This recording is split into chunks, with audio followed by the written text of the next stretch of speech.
স্কুলের best friend, কলেজের best friend, আমার ফ্রেন্ডের সাথে যদি বের হবো, কেন ফ্রেন্ডের সাথে কেন বের হতে হবে? আমি তো তোমাকে ঘুরতে নিয়ে যাব। পরে আমি যখন বললাম যে দেখেন আপনি আমার হাজবেন্ডের সাথে আমি যতই ঘুরি না কেন, আমার ফ্রেন্ডদের সাথে যে আমি একটা টাইম স্পেন্ড করবো বা আমার ফ্রেন্ডদের সাথে যে একটা হাসি দিব, ফ্রেন্ডের সাথে যে একটা জোকস শেয়ার করব, সেটা তো আমি আপনার হাজবেন্ডের সাথে তো কখনোই করতে পারবো না। তার একটা কথা হয়ে গেল যে না, ফ্রেন্ডের সাথে দেখা করা যাবে না, তোমার যদি মন চায়, খুব বেশি মন চায়, তুমি তাদেরকে বাসায় ডাকবা, বাট বাইরে যেতে পারবা না।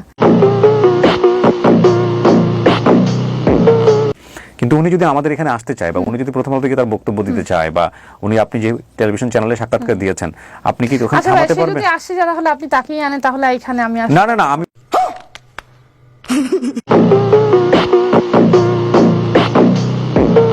সেটাই দাঁড়ালো যে আমি এখানে জাস্ট আমার কথা শেয়ার করতে আসছি।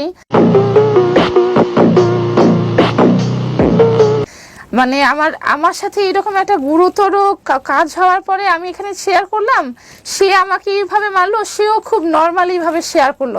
এত নর্মাল ভাবে যদি মানুষ তাকে মেনে নেয়, তাহলে তো আমি বিচার পাবো। না, মানুষ মানবা না মানা সেটা তো মানুষের কাজ।